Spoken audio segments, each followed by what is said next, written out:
I want a very simple name, but I want it to resonate. How about we do Dubai Connect Cast, The Real Cast, or Selling Core Cast? Regarding the branding, I'm thinking of something very simple, very direct to the point. Man, just keep it minimal. Play with the fonts. I got it. What about the intro? We just keep it real. Yeah, just keep it real. Testing 1 2 1 2. Is it working? It's working. It's freaking working. In the first episode of JustReal, I'd like to introduce myself. My name is Ali Kazma. I'm a property consultant here in Dubai for the residential market, and I have with me. And my name is Ahmad Didi. I call myself Didi the Realtor, and I'm a property consultant for the past couple of years in Dubai's residential market. Ahmad. So in this first episode of JustReal, I'd like to discuss a couple things. Well, first of all, tell the viewers a little bit about yourself. Tell people how you got in real estate and why you got in real estate. Okay, so long story short, I was sitting one time with my friend. Okay, his name was Ali, you know Ali, of course. And I used to be a branding consultant. And one time Ali told me, like, why you don't join real estate? I was like, why? And then he told me, like, I can see, like, your communication style, you know, you're presentable, you're knowledgeable, you're already in contact with some business people from the branding business we had. And he said, why don't you join real estate? I was like, no, it's not my thing, you know, because I was also seeing everyone in Dubai, everyone is real estate agent. And then, honestly, I didn't want this. But then after I left home, I gave it a thought. And then I thought, okay, like, why not? Like, it's good money, you know? Like, Dubai, 90% of Dubai is real estate. Yeah. And then I thought about it. And what happened is I applied to many jobs in the same night, basically. I thought, okay, let me see my luck. And where did you apply? You applied on LinkedIn, on sort of? Yeah, I applied on LinkedIn, I applied on Indeed, and a couple of websites for job vacancies, basically. And I swear it was like 7 days, 10 days, no one got in touch with me. I was like, how can everyone join real estate if no one contacted me, right? Until a couple of companies contacted me. But honestly, my plan or my dream was at the time, because I understand branding, I'm a branding enthusiast, and I thought, I want to join FAM Properties at the time. Because, you know, FAM is the biggest, or kind of, one of the biggest brands in Dubai's real estate. I was like, I really want to join FAM Properties. Okay. The first day, second day, third day. Anyways, FAM did not contact me. I remember at the time, I sent them an email. I sent them a message over LinkedIn. And I think there was a couple of vacancies for FAM also on multiple websites at the time. Okay. I applied through every single website on FAM Properties until they called me. I was like, what the FAM Properties is calling me? Oh, nice. And then they arranged a quick interview in the same day. Yeah. I ran to FAM Properties. I had an interview at the time with the recruiter and the director there. Mm-hmm. And I got recruited. Like, I was the happiest person on earth. But tell me, so that's how it happened, but the why behind it, like, at the end, like, why exactly? Why join? Because where were you working before that? I used to work for myself, basically. Before that, I used to work in branding. Okay. So me and the same friend, Ali, who was my partner, we had a small marketing and branding company at the time. Mm-hmm. So we used to do strategic branding, graphic design, website design, etc., etc. And the why behind it, at the time, all I saw was money. To be honest with you, all I saw at the time was money. It's like, how did you come to Dubai? Exactly. I can see the Lamborghinis, I can see the Rolls Royces, the Rolexes, and then I was like, okay, I think that's the right industry to make money in Dubai. Uh-huh. I mean, which is not true. Anything you excel in, you make money at the end of the day. But my goal was money. Until I started real estate and saw how hard it is. Now I can see, if someone wants to join real estate, I would say it's the most character building industry, maybe in the world, probably in the world. Like, the people you meet, the different mentalities, the different nationalities, the rejections, the hassle of it, the hassle of it really makes it interesting. It's like character changing. If I look couple of years back, and I look now, I can see the difference. So do you feel like right now you're an entrepreneur more than an employee? Yeah, honestly, the second why of real estate is the freedom of it. Because us, for example, in the secondary section of real estate, you feel like you're a mini entrepreneur. So you work wherever you want. Of course, you have to be in the office for some time to do certain tasks. But the freedom of it, and like you're everywhere. You're just simply everywhere. They're doing viewings, meetings, calls, etc. You're everywhere. So yeah, you're not binded. You're not timed from 9 to 5. And this is something in my character. I knew it when I was a bit younger that I wanted some freedom. I didn't like much 9 to 5, which is not wrong, but it's just my character. But did you end up working more than just say 9 to 5? Do you feel like, because personally I feel like it's a 24 hour on 24, 7 days a week. This is what real estate for me. How does it feel to you? Exactly, which I prefer over the 9 to 5. Oh, really? That's it. Yeah. So of course sometimes I take Saturdays or Sundays off because it's mentally draining. Our job is not as easy as people think, but the freedom of it again. One thing I like it about real estate is basically there is no ceiling. Like the more you work, the more you get to know people, the more you sell, the more you get listings, whether in secondary or off plan, there is no cap. So you might do millions, you might do hundreds of thousands. There's no caps. It's just more input, more output. That's it. Yeah, and this is something I really see motivating. From especially for humans. We are greedy at the end of the day. So this is something really motivating. Yeah, I feel the same way. It's because when I used to work in companies before, I used to feel like I was always doing more than everyone else and I was getting the exact same salary. So why putting more effort, right? Exactly. And this is what a 9 to 5 gives you, is like work as hard as everyone else because you're getting paid as much as everyone else. But me personally, I believe I'm a hard worker. I've been told I'm a hard worker. But I do input a lot more, and hence why I want to be rewarded a lot more. Definitely. So what did you do before real estate? Or before you even came to Dubai? Like, what were you? Oh, yeah. So I come from Canada. Come from Montreal. Shout out to Montreal. So all yeah, exactly, guys. Okay, in Montreal, you have to understand, whoever's in Canada that's looking at my content, I'm roasting Montreal, or I'm roasting Canada in general, for the only reason that I want you people to make money. I want my friends to come and bring in money. No, seriously. Look, Montreal is a beautiful place, full of gardens. The weather so you have, they say you have 4 seasons, right? But in Montreal, you technically have 2 seasons. You have the snowy, so the winter season, and then you have the rest, which is either raining, and you have a little bit of summer. But when you have good years where you have beautiful summers, like I went last year, it was a beautiful summer. Like I was there for 30 days. It rained like once or twice. And that's like, wow, back home.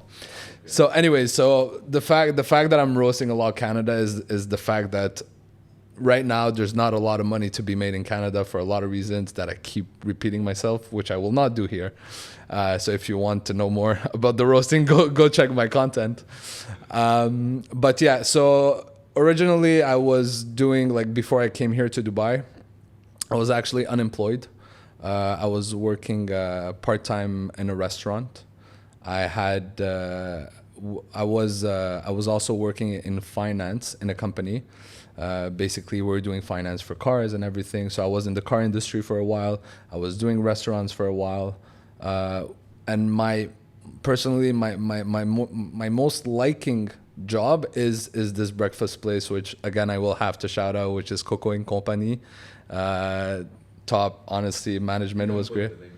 Yeah, no, there's no link. Just go check them out. Go check them out. Whoever's in Dubai and listens to them. No, you know what? These people, they deserve it all, man. Honestly, like management was great. People were great. It's like it was a family at the end of the day. So yeah, so it was very hard for me to come here. Like at the beginning, it's like I was unemployed, so I was at home. My mom was like looking at me all day, every day, like, what are you doing? What are you doing? And I was literally not doing anything. And she told me, oh, go to Dubai, you know, go take some vacation. She didn't specifically tell me to Dubai first, but she told me like, oh, go take a vacation. I was like, no, I'm not feeling it. I was in a downtime, you know.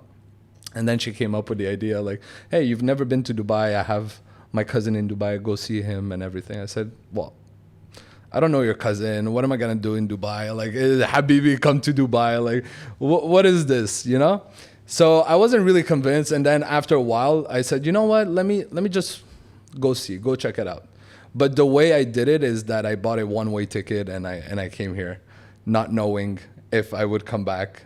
That technically it was a goal to come back, but at the beginning I was like, maybe not. Let's try. And when I was telling my friends, they were all like, we'll see you back in 2 weeks, man. And I was like, okay, we'll see. And yeah, since then I'm here. It's yeah, it's been a journey. It's been a journey and a half. So tell me something. So you came from Canada for a vacation. Yeah. Okay, you went out, of course. You went out to, I don't know, restaurants, to certain places. You had some fun, right? Yeah. But what was the turning point where you said, okay, I want to stay here? Like why did you stay here? I found a job. I was about to go back to Canada after a month. But okay, to find a job, you have to apply. But since you came here, you were not thinking of working in Dubai. It was just for fun. Yeah, exactly. Right? Tourism. So initially what happened is that I came here. In my head, I was here for 2 weeks. My dad was here with me for the first 2 weeks. Going around Burj Khalifa, the fountains. We go to the beach. We like do all kinds of activities, you know. And after that, my dad went back to Lebanon and he told me, oh, like, you're going to stay, you're going to go back. I said, you know what? Let me start applying a little bit for jobs and everything. But at the same time, we're living, like I was hopping from hotel to hotel to hotel. So when I went to see my cousin, my mom's cousin, basically, his cousin, my age, was living here as well. So he told me, hey, like, if you're looking for a space, instead of just paying for a hotel, you're by yourself, like, come live with me. Like, you could crash, doesn't matter. So I said, okay, fine, fair enough, you know. So I crashed into his studio. It was a bit tight for two guys, but it is what it is at the beginning, right? And that's when I started applying for jobs, as you said, like LinkedIn, Indeed. There was like multiple platforms here in Dubai that you could apply. No answers, and then Ramadan came, and then people were telling me, oh, be patient, you know, it's going to take a little bit of time. People are like more on a break and everything, so just keep applying, just be patient. And at the same time, I was applying for everything. Like, I wanted to be sales manager for a certain industry. Like, I remember applying for this door and like this company that was making doors. Like, and then I was like, what? Like, I really doors like wood? Like yeah, wooden doors. Oh. Yeah, exactly. And then I went on Sheikh Zayed. I started. Well, basically, you know, you wanted sales. I for right? sure, That's for it. sure that Okay. wasn't another you're option. a salesman. You're like in yeah. the genes. You're That's a it, salesman. man. It's, you know what, commission based things is the best thing, because the more you give, the more you get, right? So I went on Sheikh Zayed. I started applying to all these dealerships, but you would get to the dealership, you'd give your CV, and they'd have a pile like this of CVs, and then what they would do is just put it at the bottom of the pile, and I was like, oh my god. But you're a hustler. Like, you went and gave CVs. Yeah, so And this is after Corona. You're a hustler. well, I mean, look, you got to do what you got to do, right? I have no income. You're sitting at home. What are you going to do? You know, like, I wasn't going to stay home all day just hoping for someone to call me. So I put the work in.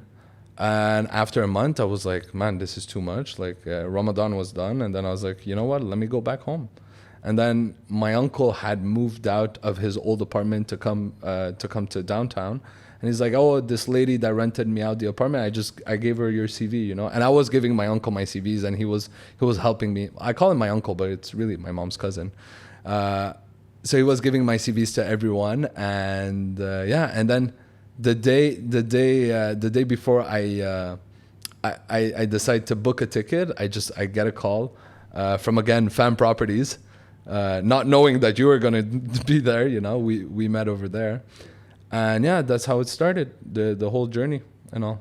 So now Ahmad, that you've been in the market for a while, and you specialize in secondary, right? I specialize in secondary, but I'm also an off-plan advisor. Okay. So how's it now we have a lot of people, especially myself, I'm talking. There's a lot of people coming to me asking me, "Oh, how's the market doing? What do you think? Is it a bubble? Is it going to burst? Is it a good time to buy?" And what do you answer to these people? I think the people that are hesitant to buy at the moment is because they cannot get the results they got 3 or 4 years back, or other investors got back. Okay, it's always like the best time to buy in Dubai. Definitely was yesterday.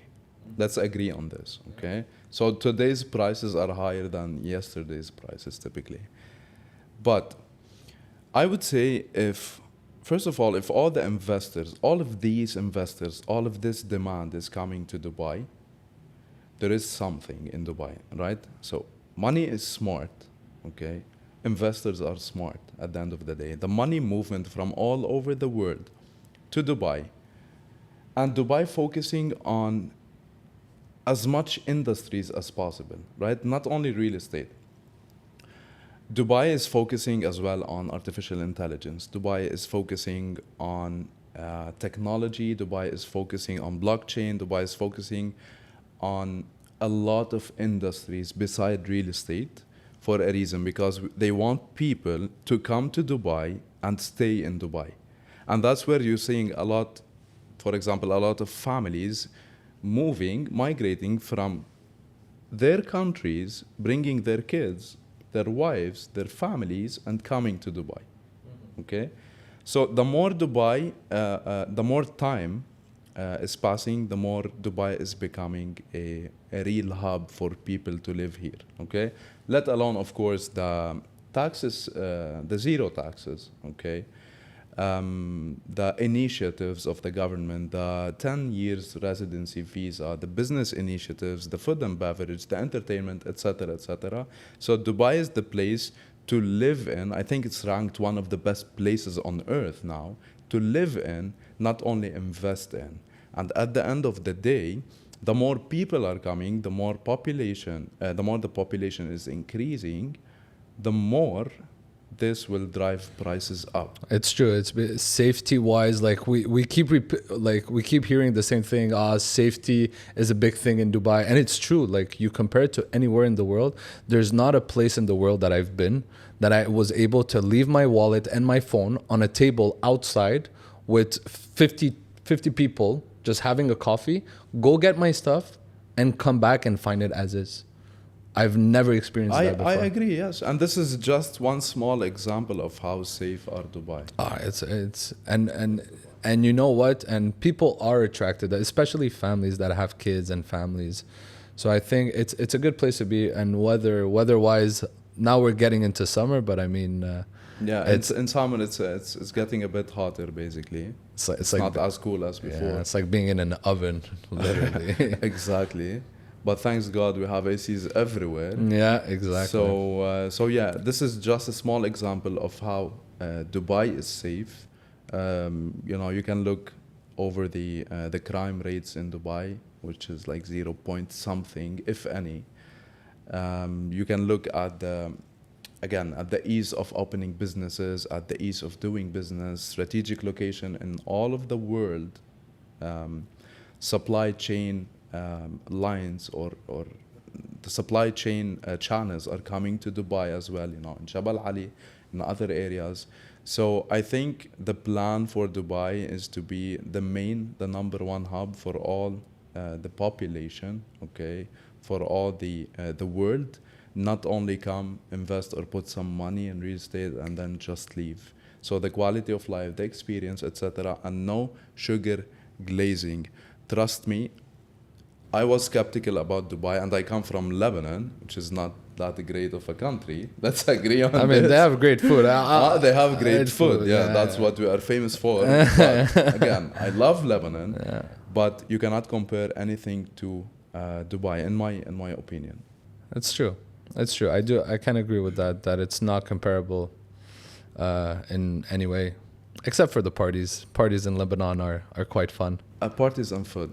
Parties and food. Parties and food in Lebanon are great. Yeah. You want to have a good time, you go Yeah, there. I think this summer would be great in Lebanon as well. I'm expecting a very hot tourism. You're planning to tourism go? season. Yeah, I'm planning to go for like 2 or 3 weeks. That's nice. That's nice. What are you gonna do with your listings? You're gonna transfer them? No. You're not gonna transfer. So you're gonna Just be gonna working. So you see, we work 24/7. the perfect 365 days. I swear, the perfect example of real estate. We travel, we go all around the world, but we keep our listings and we keep working on them. You see? So yeah. No days off. When does it stop though? When does it stop? Like when do we stop doing real estate? Yeah, no, like when is it fair to say, okay, now I need a break? Look, for me personally, every year I need a break. Let's agree on this, okay? And sometimes I'm not that busy. Like on certain Saturdays or Sundays, I'm not that busy. So I simply chill. Sometimes, to be honest, I don't even respond to clients because there's nothing urgent, right?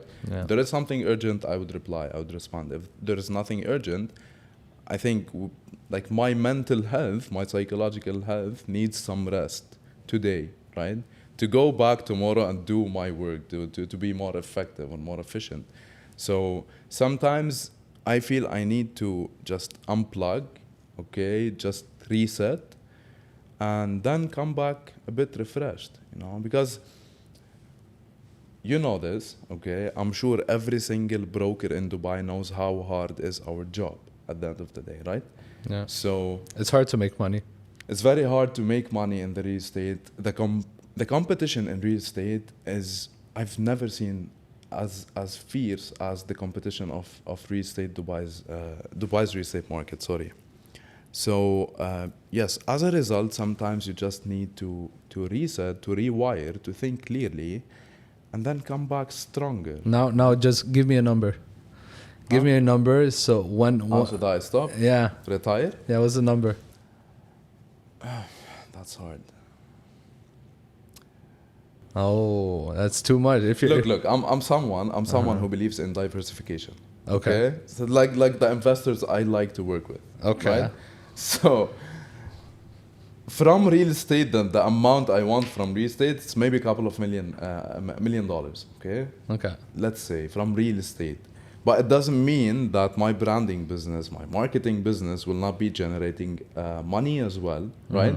It doesn't mean that my stocks in certain US companies will not generate some money as well. That we will not disclose, right? Huh? We will not disclose. Okay. I'm already a multi-millionaire.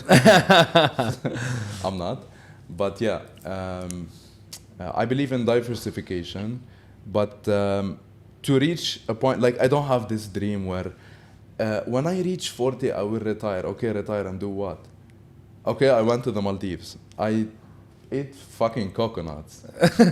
And then what? And then what? You get me? I went to Bali, I went to Thailand, I went to every single natural area on earth. And then what? So I know, I believe, because me personally, I feel happier, and I'm sure you will relate to this. I feel happier when I'm more productive. Let's put it this way. Yeah, so if I have a productive day, a productive hour, a good meeting, and I'm not speaking about the money out of it, okay? Yeah. I'm speaking about the connection you do sometimes with certain people, just, hustling, just going to do viewings, whatever content, this podcast, I feel productive, and this gives me very good energy. This makes me feel good about myself. So now that all said, do you think we're gonna have a downturn in the market right now or no? Downturn? No. Because look, for example, okay, I was discussing this today with one of our colleagues. Okay. When all the people said April was very slow, like I literally spoke to more than 60 agents. All of them, they said, it's such a slow month, I think, or they think personally, Dubai has started to have this, I don't know, a slowdown, let's say, okay. Yeah. And I look today at the data at Property Finder, and I see that April has recorded 63 billion dirhams in sales. Okay, just a note. This was the best April in the history of Dubai. Yeah. Yes. So you see the do slowdown. I feel it's slowing down or downturn? I think my opinion doesn't matter because at the end of the day, data speaks better than my opinion Yeah, or your because- opinion or anyone's opinion. Because I think the slowdown is for certain people. You're going to have, because you see, maybe you talk to 10, 15 people, they all say to you, oh, yeah, it's I mean, slow, it's maybe slow. exactly. But then you talk to another 10, 15, they're going to tell you they had the best month of their life, right? Exactly. You know, so look, in general, in Dubai, we know this already. Off-plan is always superior to secondary sales. Okay, so whoever is mainly relying on off-plan or off-plan specialists, these people usually do more. Okay, in terms of transactions, the developers themselves. Okay, because of the recent launches, which we will talk about in later episodes of this podcast, but they had a couple of, let's say, mid to high end launches in April, and they sold the most out of them, and that's where Dubai recorded 63 billions in sales. So no, it's not slowing down. The government here is smarter than passing through the same mistakes of the 2017 of the 2008, for example. Of course, it was a global, international, but at the end of the day, you control the supply based on the demand, right? yeah. So the more supply, of course, the more it will push more demand, and the more demand, it will push more supply. Exact. That's so right. Because you know what? Me and you, we could have our own opinion. It's like they say, if you want to open a business and there's a McDonald's in the area, your best bet is to open up next to that McDonald's, because McDonald's will never open in a place where they know there's not going to be foot traffic or they're going to have great exposure. So these developers that are selling for billions and billions of dirham, I mean, they have studied the market and they have teams of research and development that tells them, okay, it's either good, it's bad, what's the type of product that people are looking for right now, what areas are the best are the best in the near future, or they will have more potential. So it's not because I said it's going to be great or you said it's not going to be great that it should change anything. These people have spent a lot of money on research, and I think that if they're taking a decision, if the government is taking a decision, then in my opinion, go with that bias, even though sometimes we all have our opinion, right? We all want to be a bit contrarian. Me, myself, I like to be a little bit of a contrarian, but at the end of the day, that doesn't really matter. You're always the devil's advocate. Yeah. I like to point out the other side of the medal. I would say, I don't think we will see a correction or slowdown or whatever anytime soon. But at the same time, there are certain sectors in the real estate, there are certain areas that will perform better than other areas. Exactly. Right? And this is because of the type of the demand, the demographics, right? The launches, the price points, etc., etc. So now, for example, we are seeing affordable housing is performing better than the ultra luxury segment. 100%. Right? Although it's quantity over quality, but it's performing better than this segment itself, right? So we will see these areas having better performance, more transactions, more capital appreciation, etc., rather than other areas. As simple as this. Will all of Dubai increase? Yes, in general, price per square foot, I would say it will keep increasing, but not as at the pace of what happened before in the past 3 to 4 years, basically. This was the first episode of JustReal. We hope you enjoyed it, of course. I just wanted to speak about me and Ali first, just for you to know us. In the next episodes, we'll be tackling more important discussions about Dubai, in-depth analysis of the market, and our experiences, basically. So, you want to say something? Well, like, subscribe, comment, give us some ideas as well if you want us to talk about a certain topic that might interest you. It might interest us as well. maybe to tackle it. And yeah, I hope that you enjoyed it, and see you in the next episode. See you in the next episode.